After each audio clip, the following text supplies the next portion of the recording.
agus bualum beidir túsa chur le mórad I cant faoi fibre le atá maidide cuasa tíochta sa tír agus é sin an fibre atá inar gaeltachtaí agus inar ceantracha gaeltachta. Mar atá lúta go minic sa dispóireach seo tá fibre aspa tíochta fud fad na tíre ngach áit.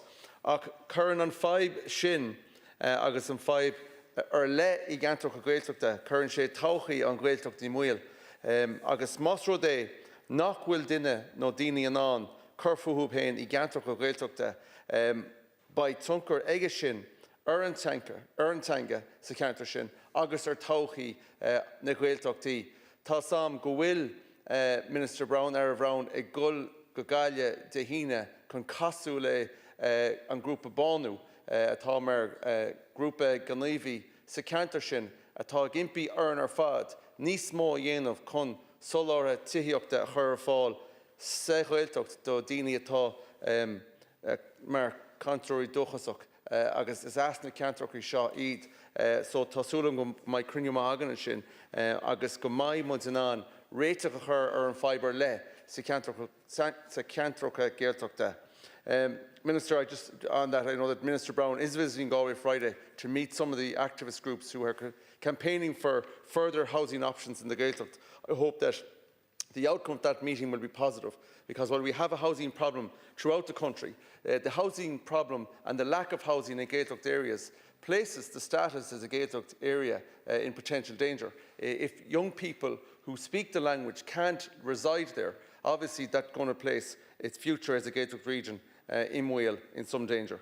I've heard a lot in the debate, Colin Corler, regarding the lack of infrastructure and the need to expand the areas within our local authorities that are zoned for residential development. And I concur with that. However, I do think that in some locations it will be more challenging. I think there is limited scope, there is some scope, but limited scope to increase the amount of zoned residential land within the confines of the boundaries of Galway City. It's the smallest geographical local authority in the country, yet we do expect that local authority and its metropolitan area to expand by 40,000 people within the National Planning Framework timeframe. And I believe that the constraints of the city boundary are an issue that we need to look at. We do have the MASP area, but again, we need clarity around the planning of the MASP area.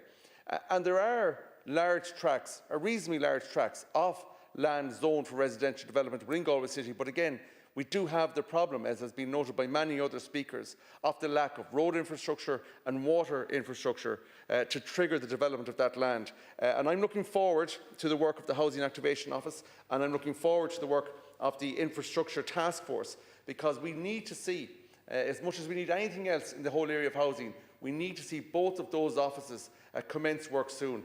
I imagine, Minister, that come July, when we have the new housing plan published, that will feature centrally in it, and there will be concrete actions to show us how both of those bodies will work in terms of triggering housing development.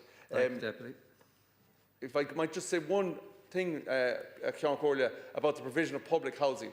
I've consistently found it frustrating that it takes 59 weeks. That's the department's own, that's their own estimate, 59 weeks to bring a public housing project from the initial concept to the signing of contracts to begin the construction of that project.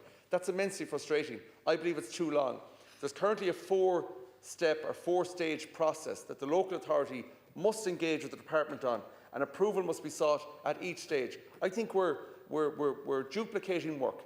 The local authority should be advised, as my colleague here, Deputy McCall, said some moments ago, the local authority should be advised that they have a certain budget and that the department would like to see a certain number of units being developed based on that budget.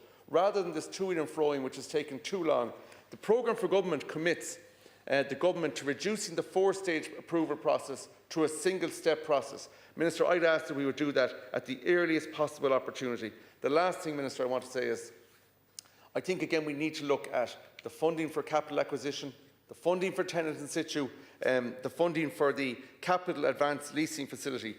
Local authorities, approved housing bodies are advising us that they are finding the approval process challenging, lengthy and burdensome. and that is delaying the commencement of housing, public housing development. And I think we need to look at that, streamline it, and get quicker decisions. Thank you, Councillor. Thank you, Deputy.